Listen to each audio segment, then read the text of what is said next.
एकच टोला, भीम टोला, कायद्याच्या चौकटीतून एकच टोला, भीम टोला.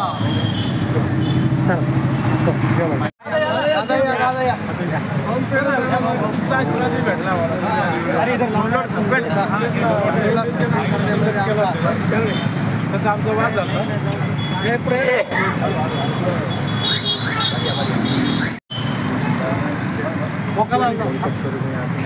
तू उशिरा आला आंदोलन केलं तुम्ही काय करतो नंबर आहे ना.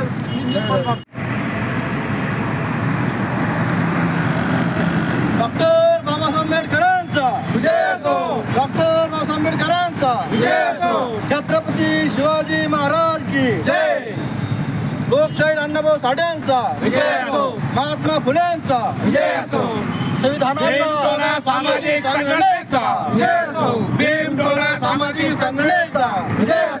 एकच टोला, भीम टोला, कायद्याच्या चौकटीतून एकच टोला, भीम टोला. आपण सगळ्यांनी जेव्हा वर्तमानपत्र उघडलं असेल तेव्हा एक बातमी आपण सर्व पत्रकार बंधूंनी वाचलीच असेल, कारण किंबहुना तुमच्यापासूनच ती बातमी आमच्यापर्यंत आलेली होती. आज या ठिकाणी आम्ही पेढे वाटून आनंद साजरा करतोय. त्याला कारण महत्त्वाचं आहे, कारण गेली 6 महिने भीमटोला संघटना या रमेश मुंडलोड तहसीलदार आहेत त्यांच्या विरोधामध्ये तक्रार केली होती. त्याचबरोबर या ठिकाणी आम्ही उपोषणाला सुद्धा बसलेलो होतो. 180 एकरचा जो घोटाळा मुंडलोडनी केलेला आहे त्याचाही पाठपुरावा करत होतो. त्याच अनुषंगाने जे अवैध उत्खनन होतं त्या अवैध उत्खननामध्ये या अधिकाऱ्याने अतिशय मोठ्या प्रमाणामध्ये माया जमवली. 200 ब्रासचं काम जर असेल तर 50 ब्रासचं काम दाखवून त्यातून येणारा जो महसूल आहे त्याच्या खिशामध्ये घातला. हा आमचा असा आरोप नाही, तर किंबहुना आम्ही त्याचा तुम्हाला या ठिकाणी दाखवूनही देऊ शकतो. म्हणजे हा अधिकारी करायचा काय, तर एकाला अंगाशी आणि दुसऱ्याला अंगाशी धरायचा आणि जे जवळचे माणसं आहेत त्यांना त्यातून सूट देत होता आणि गोरगरिबांच्या खिशातून पैसे कसे आपल्या खिशामध्ये येतील हे प्रकर्षाने जो पाहत होता. आणि म्हणूनच गेल्या 6 महिन्यापासून भीमटोला संघटना या ठिकाणी कार्यरत होते आणि त्याच्या विरोधामध्ये वेळोवेळी आंदोलन केले, निवेदनं दिले आणि त्याची दखल जिल्हाधिकारी साहेबांनी घेतली आणि त्यांचं काल निलंबन झालं. फक्त निलंबन करता थांबू नये शासनाने, तर यांना पूर्णपणे सेवेतून बडतर्फ करावं. यांचे अवैध जे मालमत्ता जमा केलेली त्याची चौकशी करावी अशी एक विनंती आम्ही या पुढच्या निवेदनामध्ये करणार आहोत आणि त्यांची चौकशी झालीच पाहिजे असं आम्ही या ठिकाणी ठामपणे सांगू इच्छितो. सामाजिक संघटनेच्या वतीने गेल्या आठवड्यामध्ये आम्ही रमेश मुंडलोड या भ्रष्ट अधिकाऱ्याची चौकशी करा, निलंबित करा, 2 खनिजबाबत आम्ही जिल्हाधिकाऱ्याकडे तक्रार केली होती, एचपीकडे तक्रार केली होती का हा जो भ्रष्ट अधिकारी याची चौकशी करून याला निलंबित करावी. त्यासाठी आम्ही भीमटोला सामाजिक संघटनेनं उपोषणात बसलो होतो. 3 दिवस उपोषणात बसलो. नंतर फुलारी साहेबाला भेटून त्यांनी आमचं उपोषण सोडण्यात आलं. त्यांनी आश्वासन दिलं की आम्ही शक्यतो चौकशी बसून या अधिकाऱ्यावर योग्य ती कारवाई करू.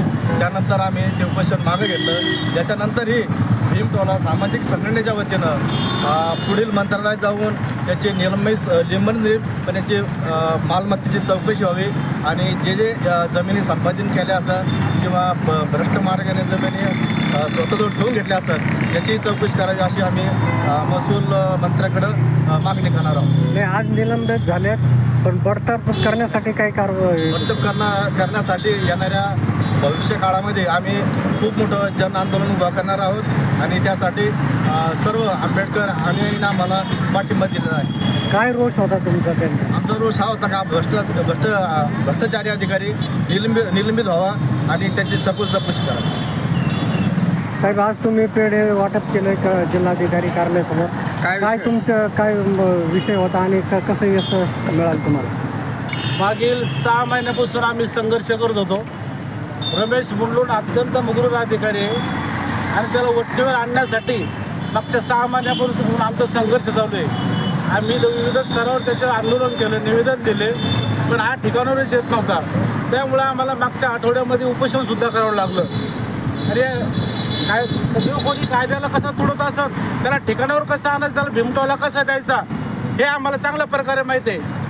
आणि आम्ही त्याला हे भीमटोला देऊन त्याला दाखवून दिलं की भीमटोला काय असतो. पण आमचा संघर्ष अजून संपलेला नाही आहे. तर याला जे निलंबित केलं आहे रमेश मुंडलोनला, ते तात्पुरतं निलंबित केलं आहे. आम्ही याचा पाठपुरावा मंत्रालयात सुद्धा करणार आहे आणि याला कायमचं निलंबित करावं यासाठी आम्ही प्रयत्न करणार आहे. काही चौकशी आनंद होत आहे की अशा मगरुरी आणि भ्रष्टाचार अधिकाऱ्याला निलंबित केलं. आपले छत्रपती संभाजीनगरचे माननीय विभागीय आयुक्त यांचं परत एकदा मनापासून अभिनंदन करतो आणि त्यांना चांगल्या आयुष्याच्या शुभेच्छा देतो. रमेश मुंडलोन हा एवढा मगरूर आहे. अवैध खनन बाबतीच्या आम्ही त्याच्या विरोधात तक्रारी दिल्या. 10 जणांकडून चलन भरून घेतो, 50 लोकांना सोडून देतो. हे काय त्याचे नातेवाईक आहे का? आणि आम्हाला धमक्या देतोय की तुम्ही ब्लॅकमेलर आहात, तुमच्यावर खंडणीचा गुन्हा दाखल करू. अरे खरा चोर तर हाय, खरा भ्रष्टाचारी हाय, हा बदमाश आहे. आणि आम्ही आता शांत नाही बसणार. येणाऱ्या हिवाळी अधिवेशनात विरोधी पक्ष नेता त्याचा मुद्दा उचलून त्याची आतापर्यंत जेवढी मी अवैधरित्या मालमत्ता जमवलेली आहे त्याची ईडी मार्फत चौकशी लावू. अन्यथा आम्ही अन्नत्याग आंदोलन आझाद मैदान मंत्रालयासमोर करणार आहोत आणि मुंडलोन सारखे मगरुरी अधिकारी भ्रष्टाचार करणार नाही याची शासनाला दखल घ्यायला लावू.